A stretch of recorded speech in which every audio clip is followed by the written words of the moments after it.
Stars.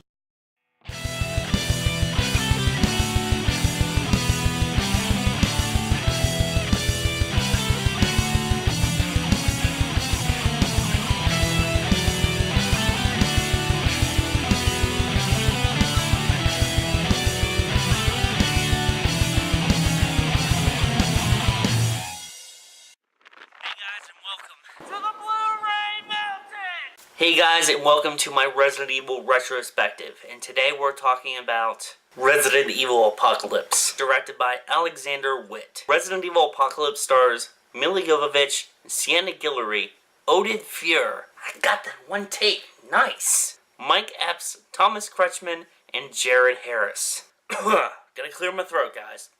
Gotta be ready for this. Fan service. Resident Evil Apocalypse takes everything I wanted to see in the first film and they plop it right into the sequel. Guys, it has a very simple plot. But is that a bad thing? Hell no. It's actually one of the best parts. This film isn't bogged down with a convoluted plot, which unfortunately plagues the later entries of the Resident Evil game series. Guys, I have to get this out of the way before I go any further with my review. This installment is probably the most faithful film to the game series. Mostly my favorite game, Resident Evil 3 Nemesis. By including the film's location, Raccoon City, and most of the game's characters. And most importantly, Nemesis, the villain of the game. Our film starts out with a recap of the first, in case we forgot. Finally, for the first time, we get some honest-to-goodness game characters. Jill Valentine is our first official game character to enter the Resident Evil film series. And I'm just gonna say this about Jill. It's really cool to see her in a film, but her backstory isn't explained at all. She, along with Carlos, are really just additional muscle for Alice. Why is she disgraced? Who knows? It's never explained, and honestly, guys, it really doesn't have to be. Here's something that I wish was, though. There's a small spoiler here, guys, so you have been warned. Why would you give an untrained civilian a gun in a school filled with zombies, and then send her off alone?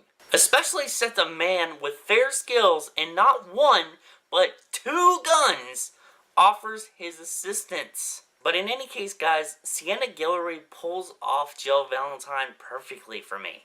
But in my opinion, her costume seems a little bit too cosplayish. Like I said, guys, I know you're going for fan service here, but trust me, I can't believe I'm saying this. I believe they could have gritted it up a bit.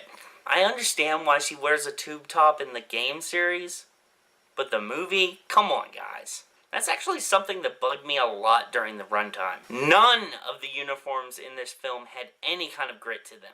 One other thing I definitely want to comment on is the relationship between Jill and Alice. It was nice seeing a main character hero from the game series squaring up against the wholly original hero from the first film with a line like, "Who the fuck are you?" There is one thing, though, with Jill that I was actually really disappointed in, and that was her lack of interaction with Carlos, who was a huge part of the Resident Evil Nemesis game.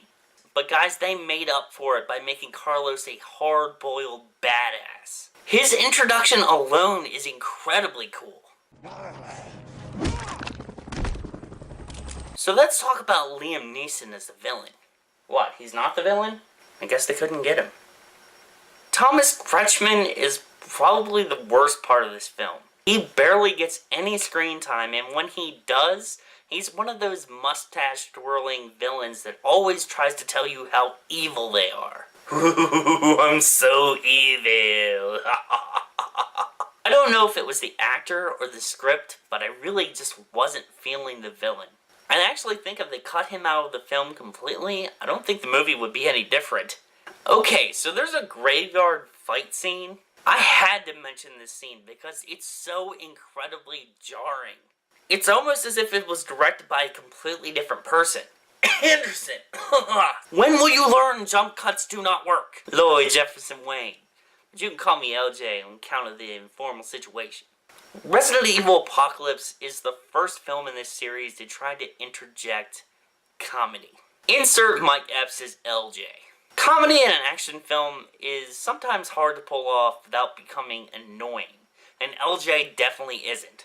I loved every single one of his one-liners, and he's one of my favorite characters in this series to this day. Although LJ isn't the only form of comedy in this film. We actually get a full-fledged hero version of Nikolai Janofiev. Stay. The stars are in this movie. Kind of. How do I put this without ruining it for you? Fans of the stars from the game series will like the nod to the Forest Spire, not Forest Spire scene, but that's about it. The stars are unfortunately in this movie for mostly fan service. They have a purpose, but it kind of happens by accident. I guess I should mention the CGI used in this film, or lack thereof. I was happy to see that there's actually very little CGI in Resident Evil Apocalypse. If I were to take a guess, I would say that most of the CGI in this film would be to enhance things, or add to very large scopes. Nemesis, who was almost completely makeup and fabrication, is a fantastic adaptation of one of my favorite video game villains.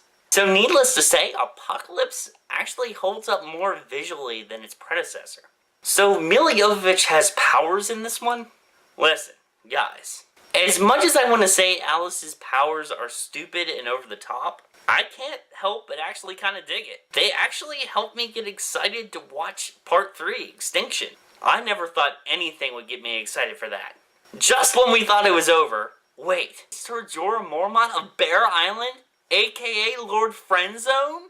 Yes, Khaleesi. Then guys, we get our obligatory give us a sequel moment, and trust me, we'll get there. Rating time, guys. I had to do it. Resident Evil Apocalypse earns this metal claw. If you're a fan of the game series like I am, and you were disappointed with the first Resident Evil movie, you'll like this one tenfold. Resident Evil Apocalypse is chock full of some badass zombie action and fan service. Alright guys, that's it. That was my review of Resident Evil Apocalypse. What did you think? Let me know down in the comments down below. Stick around guys for my next review of my Resident Evil Retrospective with Resident Evil Extinction. Also remember to stick around on my channel for my From the Shelf review of I Know What You Did Last Summer. Give this video a like, give this video a share, and if you're new to the channel, make sure you hit that subscribe button. I got a lot of new content coming out all the time. Check out my Facebook group, Bluetooth videos. There's a lot of guys on there that have a lot of cool stuff, so go ahead and check that out as well. Follow me on Facebook, Twitter, and Instagram because you know I have them. But most importantly, guys, this has been Zack versus the Blu-ray Mountain. Stay metal, my friends.